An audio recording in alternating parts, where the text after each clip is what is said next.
What's up, everyone? Welcome to another episode here on the podcast of the Heart Warrior Project. As always, I'm Jellis Vaes, your host, and I am also a cardiac arrest survivor. If you're new to the podcast, well, welcome. If you're also a regular listener, welcome too.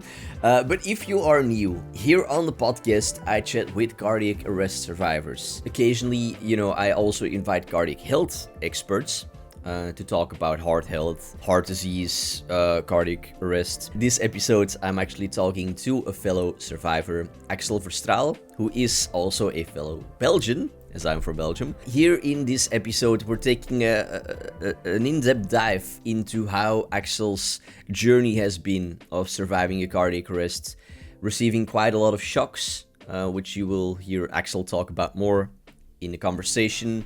And these episodes are intended as a way to hopefully provide support. If you just survived a cardiac arrest, or even if you already survived it for some years, it can be quite a tough and lonely roller coaster with a lot of ups and downs, right? And I really hope that episodes like this with survivors, hearing their insights, hearing their story, hearing some of their advice, can be a layer of support for you in your journey. Let's dive into the episode with cardiac arrest survivor and heart warrior Axel Verstael. Axel, a warm welcome to the Heart Warrior Project, to the podcast. We actually know each other, right? I mean, we've seen each other a few times in person. I know a little bit about your story. We're actually also working on some events, so that's pretty cool. But I know a little bit about your story, but not like the whole story, which, today I would like to know a bit more about together with everyone listening. When did you hit your cardiac arrest? Before I had my arrest, there was my father, and he was walking in front of me in life. On one day I got a call, and the message was, your father is laying dead in bed. So that was really strange because he was a very healthy person. He was very sportive.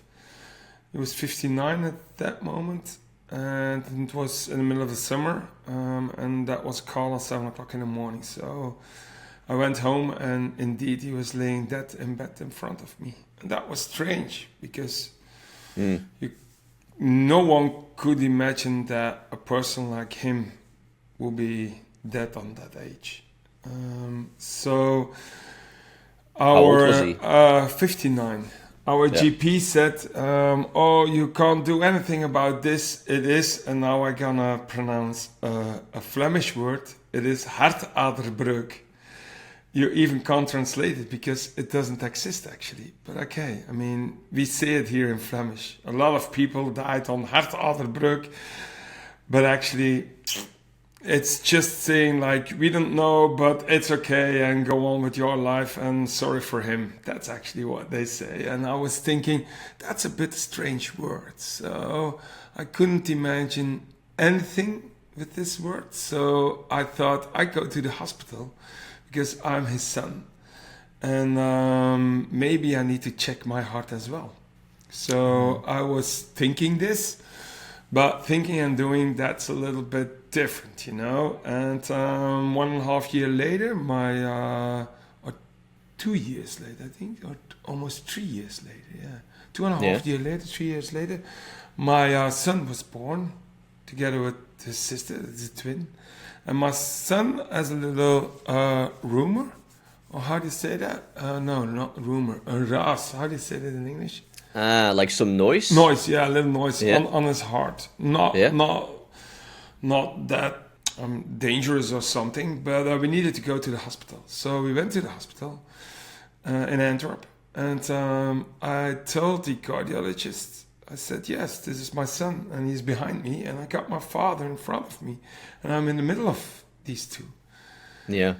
And he said to me, okay, when you go out, go to the left. On the end of the row, there is a reception, and say that you want to check your heart.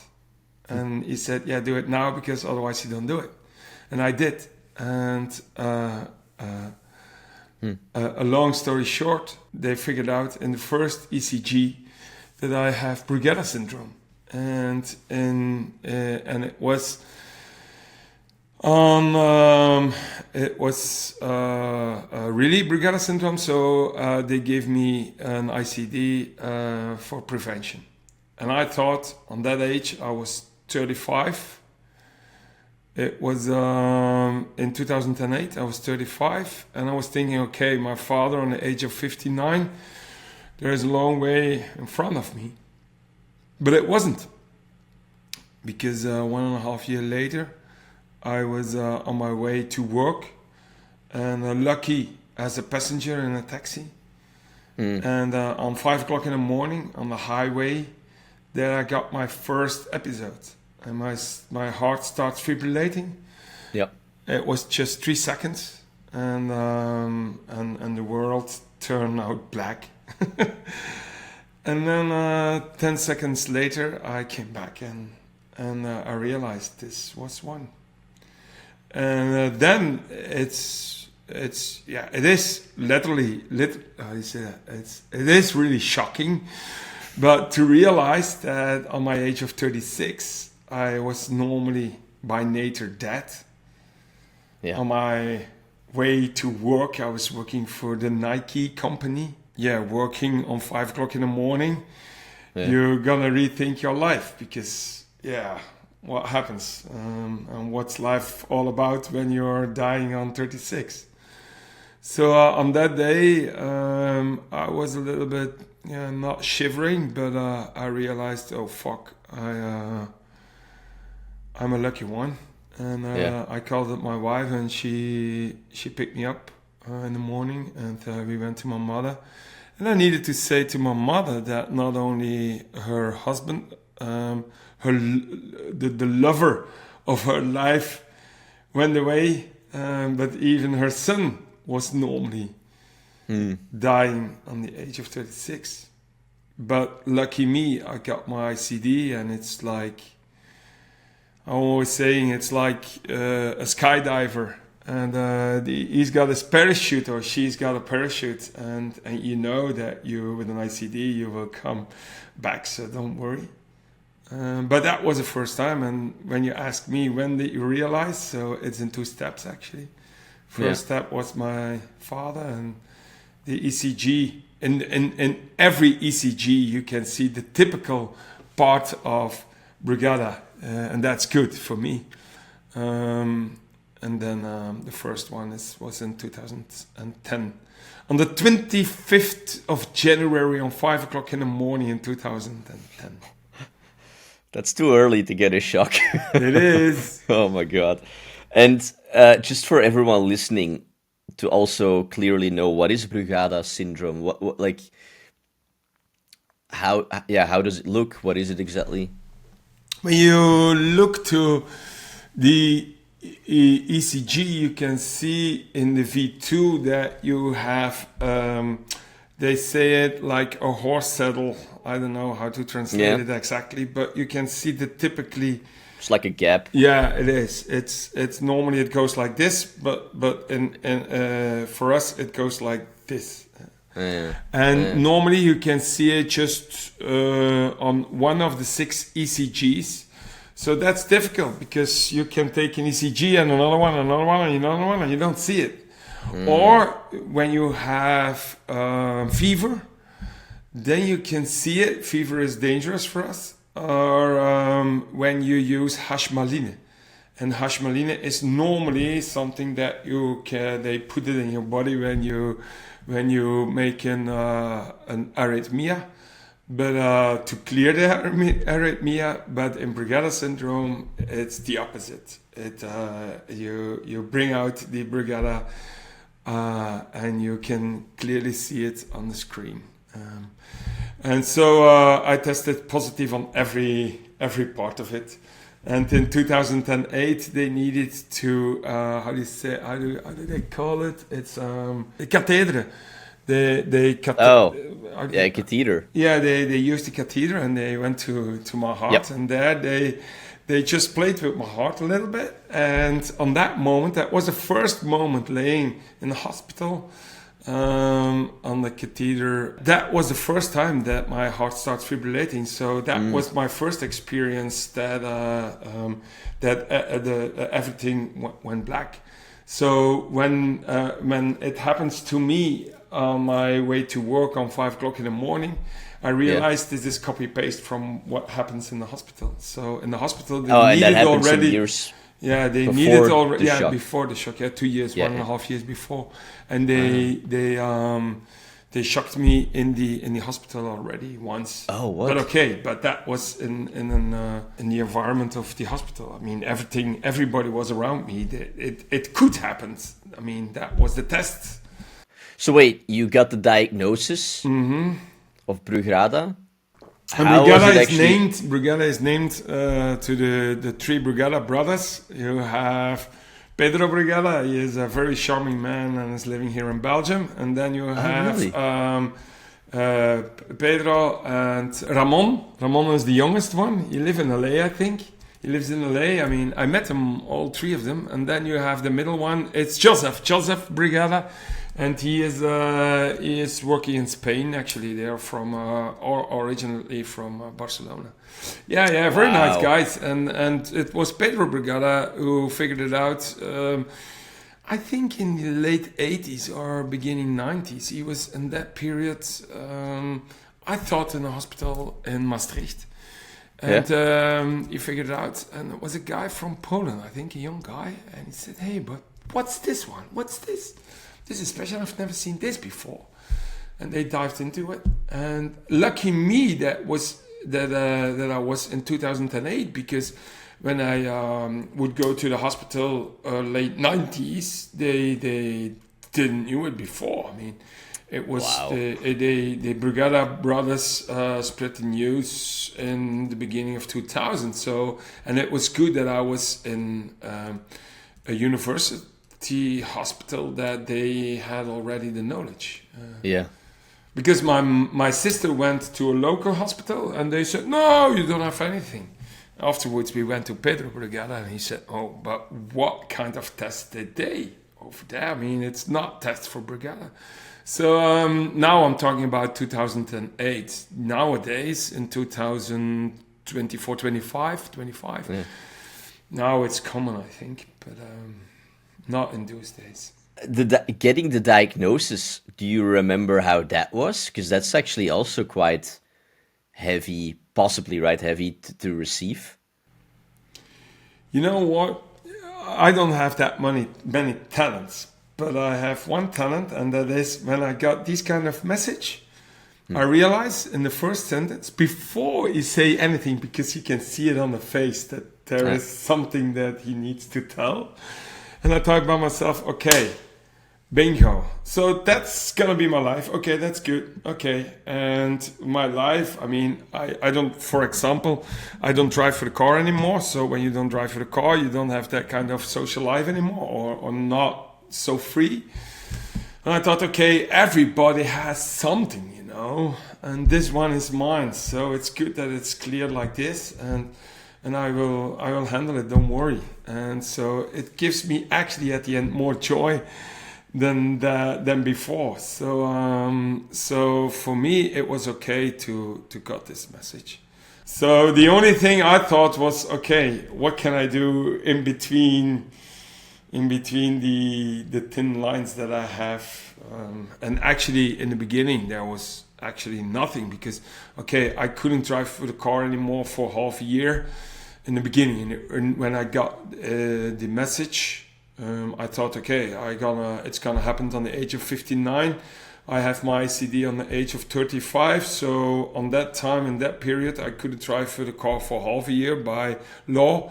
And afterwards I could. So yeah, I mean, that was it, finished.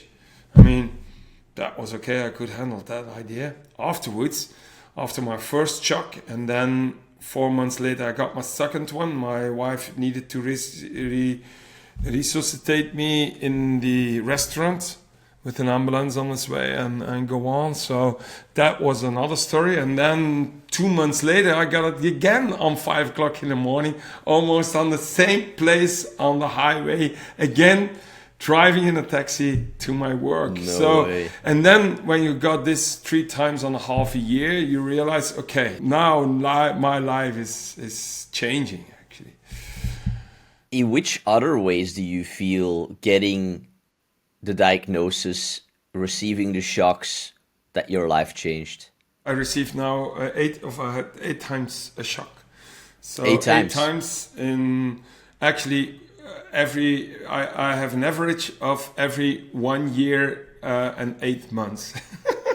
So every 1 year and 8 months I rethink my life, and I still in the beginning you make big new decisions, and I got it in my love life as well.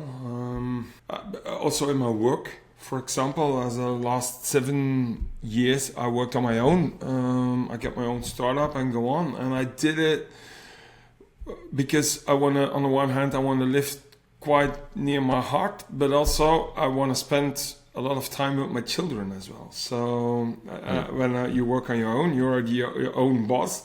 So you can decide if I'm home or not, if I'm away or not. So it was, for me, important to see my children growing up and to be there for them, not to say every day, okay, and how is life, and go on.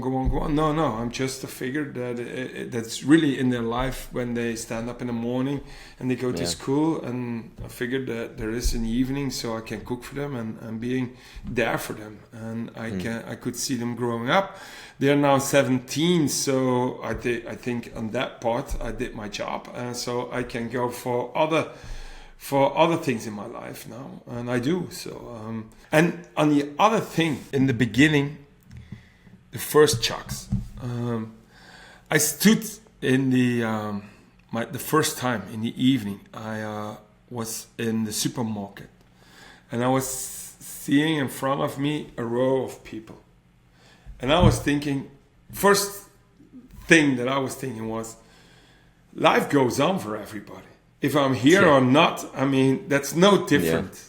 Yeah. I mean, and I was thinking, I was thinking to shout out to the people and say, you know what, you just live, your life is just going on, and I was just that, you know?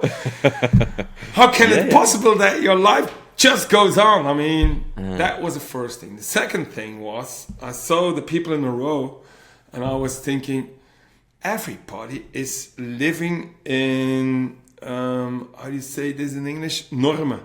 Norms? In norms, yes. Yes, yeah. in norms, and we have a kind of average that we don't loudly about it, but everybody is in between. And I was thinking, but actually I was that. So why should I live in the norms that we just have with each other? I can live by my own. Do you mean the expectations? Yes, for example. I can live by my own expectations. So I don't need to live by the expectations of my neighbors and everybody around me, or the rumors, or go on. I can be free, right? It was. Yeah. And that was a good part, because I live with a more free mind than ever before. Because I was just that. Yeah. I feel having a cardiac arrest, having, in your case, quite a lot of shocks, creates a certain kind of urgency to live, right? It can be a good filter in a way. It is. To see what matters, what doesn't matter so much. I feel like a lot of survivors have that insight. I can imagine that this is for you as well. Yeah. Yeah, and in that sense, it is a blessing. It is. Right? It's not fun to have to go through all this and to live with a heart disease, because I also have one. But it does create an urgency, which a lot of people don't feel and have. No. And I had it before. I mean, I have a kind of joy of life I was born with. But on the other hand, people now say, okay, yes, of course, you live your life on that way because you have that kind of disease. So yes, of course, you grab life. but actually it's a message for everybody, but they don't realize it. No, Everybody thinks that time's for free. No, time's not for free. No. You need to grab your time. Exactly, and very fast. Don't you? I mean, I think we've talked in person about this a bit, but don't you have some fear of having another shock? No. Because for quite a lot of people, it's quite, well, traumatic is maybe a very strong word, but it can be, of having received a shock and living in fear of having to receive another one. And I know exactly when we were talking that you said like that you were actually surprised about that. Yeah. I can understand the fear for a shock, and actually, at the end, I mean, you need to have an ICD that shock you well, so that you just came back to life. So that's true. On the other hand, when you're dead, you're just dead. I mean, that's it. I mean, it's just 3 seconds and you're away. And if my ICD don't rescue me, I mean, then will my life end over there? And I mean, for the people around me, that will be a tough life. But for me, I mean, I'm just away, so don't worry about this. My father is the only person in the world that don't know that he is dead. So easy is that as well. And then, you know what? Of course, fear for a shock. Yeah. You have it more than once a week that you think, okay. It happens. That you think when you come too quickly, when you come up too quickly, stand up, stand up. Or sometimes you have it. And you think, shit. Yeah, it's happened. But then the only thing that I think on that moment is, no, not here. What a stupid place is this to have this episode now? That's the last thought that I normally have. What a stupid place is this? When I got my shock, the shock, I can imagine it's, I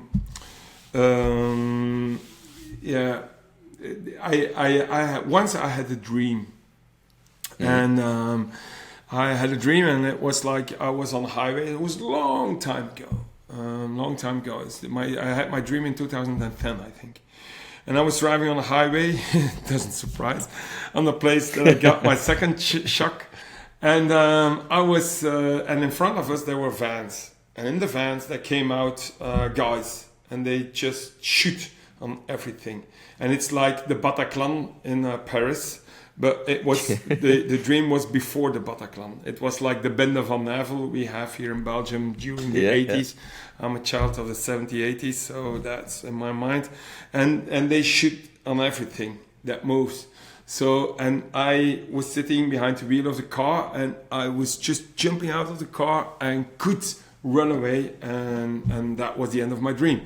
And yes, I can believe that my body experienced like a traumatic episode. So that's what my dream was telling me, I think. Right. But for me, in my mind and in my behavior, it's not traumatic, no. Like my daughter said the last time that I got it just sitting here behind my desk. It was on 8 o'clock in the morning, and she said, "Okay, you make a funny noise." I said, "Yes, I just went dead, but I'm alive." She said, "Okay, I go to school." I said, "Can I have a hug?" "Yes, of course, you can have a hug." Okay, I go to school, and at the end of the day, she came back, and I said, "Did you tell it to anybody?" No. And I said, "And is it okay for you?" "Yes, of course it's okay for me. We used to have it, Daddy. I mean, it's not the first time, you know." And that's true. I mean, and for me, my idea is I'm the lucky one, but my father, he isn't. So there are a lot of people who didn't have this luck as I have. So I need to grab life. I have the second chance, the third chance, the fourth, the fifth, the sixth. I mean, life is running through my veins on that moment. And of course, the shock is like shock, but I mean, giving birth on a child is harder, I think, for your body than just that split shock. I mean, that's just. So you also have your ICD replaced already? Yeah, that's true. Yes. That's true. I mean, it was necessary, and I was lucky to sit in a taxi when I received my first shock. But actually, there was a story before, because I got a lead, a lead from my. You have the ICD, that's one thing, and then you have the lead, that's the other thing. So both you have in your body. So, and the first lead, and the second actually also, was a lead from the Aldi or Action. Or From like a cheap store. it was. And it was a would-be lead. So after a year, they needed to put it out and put a new one in again. So after a year, I couldn't drive for the car for half a year. So I was angry actually in that moment. But at the end, it was good that it happens, because that was the reason that I was sitting as a passenger in a taxi and not as a driver, because otherwise I would have an accident on 120 kilometers an hour on 5 o'clock in the morning on the highway, and then I lose my consciousness for 10 seconds. I don't know where my car will be in that moment. So yeah, I'm the lucky one. But that was the first lead, and then I think eight years later, my battery was Flat. Yeah, almost. Yeah, flat actually, and my lead was again not good. I mean, and it was really a lead. Did they say why? Why was the lead? Yeah, I had black spots in it. And it means that it didn't measure for 10 seconds or 5 seconds or. Okay. It was just black spots. So. But was it a faulty lead? Like. It was typical for that brand, I think. Okay. And these kind of leads, and they needed to put the lead out, and normally when you do it, you can just do it and you just pull on it. But this lead, when you pull on it, you create little parts of it. It just break. And when you have a lead that is in your veins, in your heart, and it becomes to little parts, that's not a good option, I think. So that was the most dangerous part in the last 15 years for me. And in that moment, I realized I'm a patient, and everybody was crossing their fingers. And now when I'm talking about this, I'm almost crying, because there you can feel that sometimes it's not so funny, actually. And that was a moment that was not funny. I mean, it was very exciting, I think, for my cardiologist to just cut it out, because they cut it out, actually. I have a young body in that period. I have a young body. I'm 51 now, and my lead was. They say that you have a lot of scar around the lead in my vein, all around with scar tissue. All around. I think. Yeah, it is scar tissue, and they needed to cut it out of the scar to get the lead out. So and you do it with you have the lead, and then you have another tube around the lead, and in front of the tube you have or laser, or you have something like Gillette, and they just cut out the scar tissue around, and they don't know if they're already in the heart or not. So you have, on some points, you have exciting moments, Wait, so and it took a lot of concentration. No, it's not so normal. But it's a side effect. And for young people, you can have it when you have a young body. But they don't tell you when you start with your ICD, you just figure it out on your way. And that's one of the reasons why it's not so interesting to receive an ICD on a young age, because you can get these kind of troubles on your way. And I didn't realize. I mean, when I figured out that I have a Brugada syndrome, we thought, okay, and what about my twin? They were 3 in that period, 2 or 3 years. So you think, okay, we need to figure out, and if they are testing positive, we can put in an ICD, and then life goes on. But actually, at the end, now I realize it's not so easy to put in an ICD in a young body, because they just you have a lot it grows around it. Yeah, exactly. Yeah, and you create you can have side effects, and normally you don't talk about this topic, but it's reality as well for young bodies. And so you have two veins, and I got the option. We just let my vein is bypassed by another vein by nature. And in that vein there was the lead, and the other option was this vein for the second lead that I received for a new brand in my as ICD.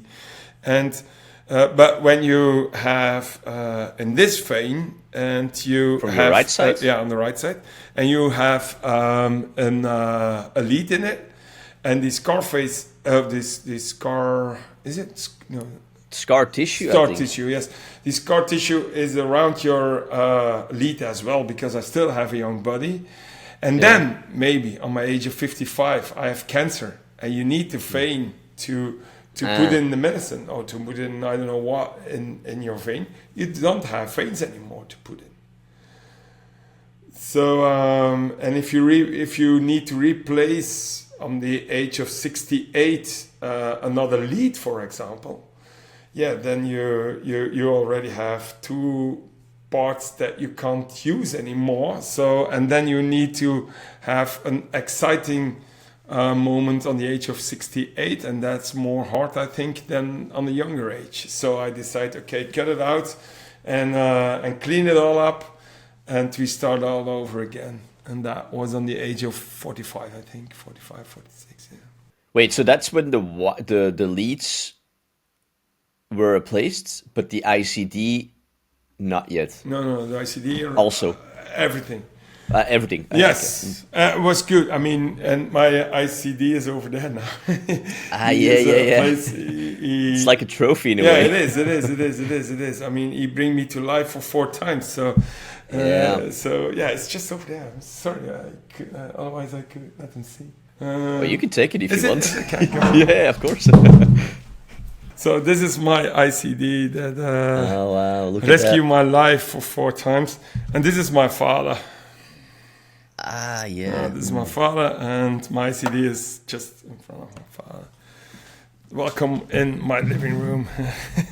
So afterwards, I received a new ICD, and the good one is that I can, with this ICD and this lead as well, I can have an MRE and things like that.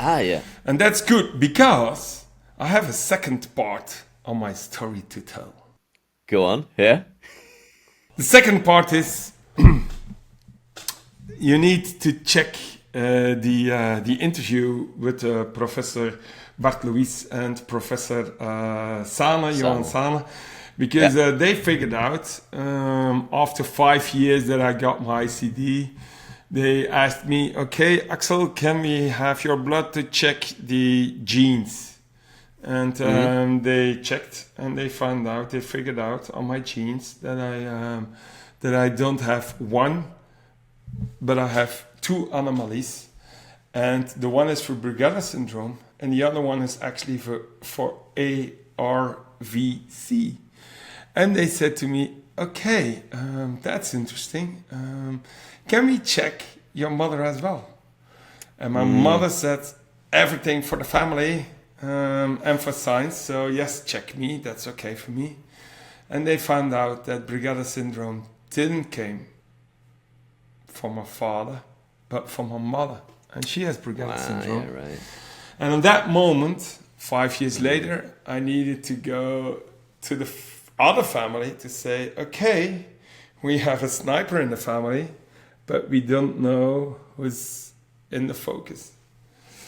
So we found out that Brugada Syndrome was not from my father, that was ARVC, that came from my mother. And lucky me, that I was in the hospital, that I got Brugada, because they found out that I have Brugada. That was the reason why I have my ICD, because they wouldn't figure out that I would have ARVC, because it's not so easy to figure that out. What does that stand for? That's a good question. ARVC? Arrhythmia, ventricle, ARVC, heart, arrhythmogenic right ventricle cardiomyopathy. Exactly. Okay. That's what I have. Or I have just arrhythmogenic cardiomyopathy. Well, anyway, yeah. So, from that day on, we checked the other side of the family. And yes, there are people who are positive, exactly. So it's really? good to check your genes and to check the DNA and dive into it and use it as a way to navigate. Navigate, that's the word. And see, Exactly. who has it and who doesn't. Wow, so you have 2 heart Yeah. diseases. And because of and that's one of the reasons that I have that my heart start fibrillation from one split second to the other in all circumstances, actually. By the way, do you know if there is a correlation why it happens so early in the morning always to you? It's not always. No. No? Okay. Because the last time it was 10 o'clock in the evening. I got it on all, not during the night. Maybe this night. Oh no, not this night. I got it once on 2 o'clock in the night, but I didn't realize it. So I came in the hospital, and they said to me, you had an episode, not really an episode, but your heart went to more than 200 beats a minute, 220 or something like that, on 2 o'clock in the night, and it was the 31 of August. I was thinking at 31, oh no, shit, oh no. I was checking. That was party time. And I was on a party of a good friend of me. And on that time, I was dancing on the rooftop. So, of course, my heart was doing like this because I was dancing on the rooftop, you know. You were going crazy. So I don't gonna dance on the rooftop anymore, I think, because it's a little bit too dangerous. It's too exciting. Crazy. Yeah, you can see it afterwards in the hospital. What comes to your mind on the following question? You know, is there anything that you wished your cardiologist would have told you sooner? You know, when you think back about the first moment you had a shock or getting the diagnosis, or in general, is there something that you wished you discovered sooner on surviving a cardiac arrest, having an ICD? Yeah, it is. I'm using, it's not the ICD, but I take beta blockers. And the side effects of beta blockers. We didn't talk about much that topic, and I think they don't talk about side effects in general. So they need to guide us better in the side effects, I think. That's one thing. That's for me an important thing. Yeah. And the other thing, that for young people, that you have scar tissue. If I get the word right, so hopefully, but the thing with the ICD. If you have scar tissue around the ICD as well, you can have it around your ICD. You can have it around your lead, and they didn't talk about this option either. So I just needed to figure it out. Another thing, and I hope that it's different now, but I got my shocks, not the first ones in the morning, but the other ones. I got my shocks after I got alcohol in my body. And I said to my cardiologist, you know what? That's a bit strange, but every time I have alcohol in my body, and then a little bit later I have a shock. Of course, alcohol is a trigger. I said, you know why? Of course, you didn't mention it before. And during the time, they figure out that, for example, fatigue or when you're very stressful, not emotional or alcohol will go on. They figure out what kind of triggers there can be. But there were no moments that they gave me an update. Wow, so they just said in 2008 you have Brugada Syndrome, and then 5 years later you have ARVC, and then you get an introduction in it, but I never had an update of it. And of course now 15 years later you know much more about these things, and it's good to have sometimes an update about the topic. But when you come to the hospital, it's always just technical checking, and if life okay, and if you're not too fat. And then a little bit laughing, and that's it. But you don't get an update every time again. I guess they don't want to put extra pressure or overload people with information, because they're like, that's our job.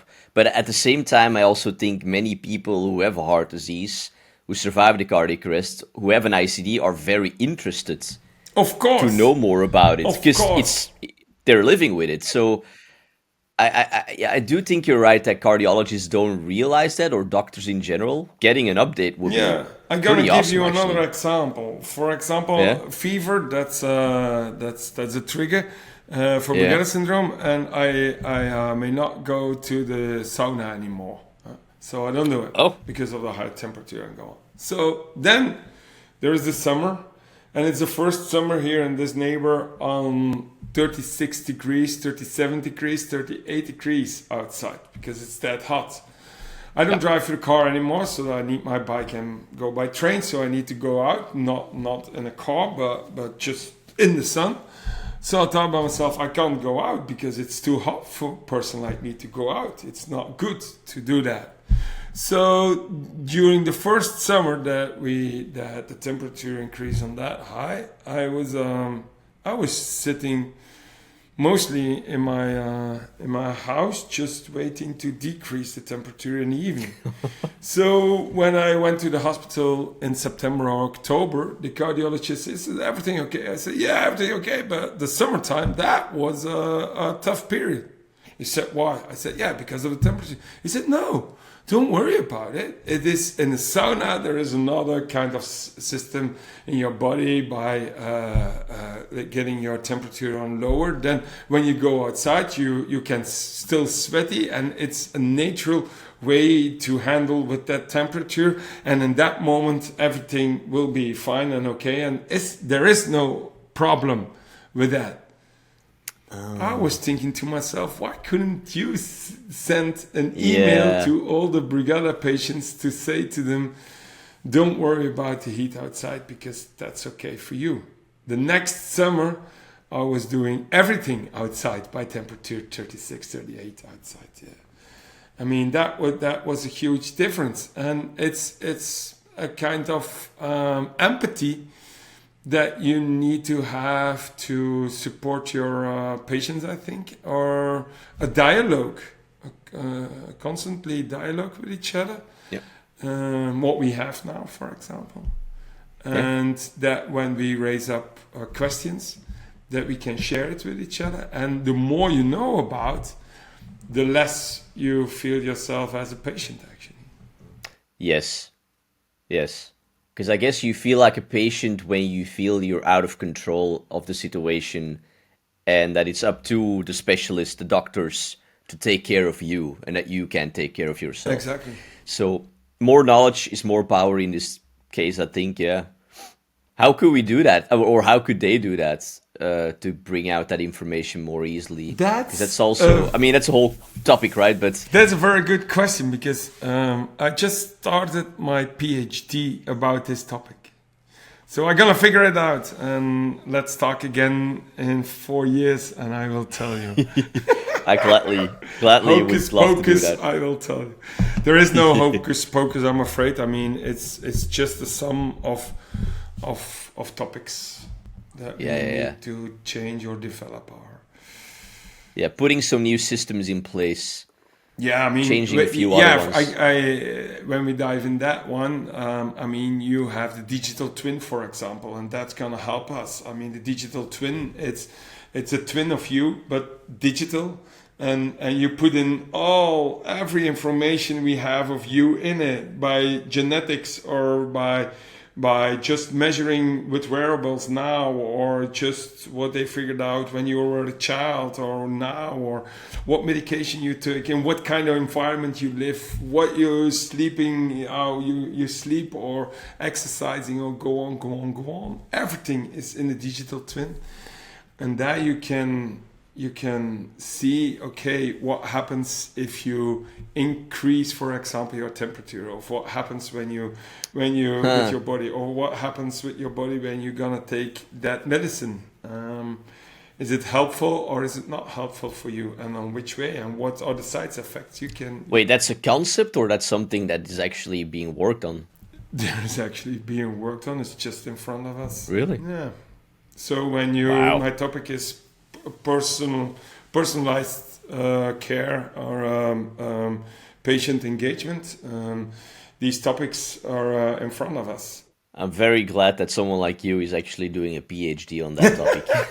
Yeah. You're the perfect person, right? I don't know if I'm the perfect one, but it's good to wondering all the time and to... Well, you're living with it. I mean, you're living through the topic, so for sure you're a great person to do this.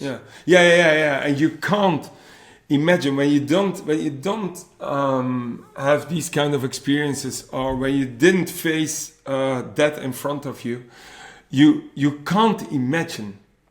You can't imagine how it is. I don't know what it is for you, but when you talk to another patient, you understand each other by the first sentence.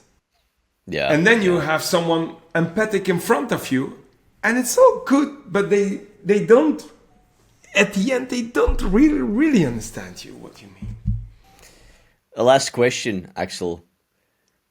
Is there still, a last tip or piece of advice for any cardiac arrest survivor listening who might be just on the journey, or already on the journey for some years, that you would just love to share with them? Yeah, the only thing that I really want to share is grab life and realize that we are the lucky one, actually, because there are other ones who are dead. And if these people, got a chance to come back, they will grab life. Don't worry about that.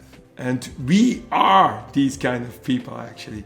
Because we were dead for a very small period, but we are the lucky ones that we are still living. So live. All right, and that concludes this episode with Axel. I hope that you gained something out of it. If you just survived a cardiac arrest, hopefully these episodes with cardiac arrest survivors can provide some support, some insights, some pieces of advice from other people who are also on this path. Also, as Axel said in the conversation, if you want to learn even more about invasive rhythmology and hereditary heart disease, then check out the episode I did with Dr. Sane and Dr. Lewis. You can find that episode located in the description of this episode, or just go to Heart Warrior Project/podcast to find the list of episodes that we have, or just scroll through whichever podcast app that you're using to find the episodes. But with that, thank you for being here, for spending some time with me and Axel, and hopefully I get the chance to welcome you again on another episode. Until then, this is Jellis Vaes, signing off. Bye.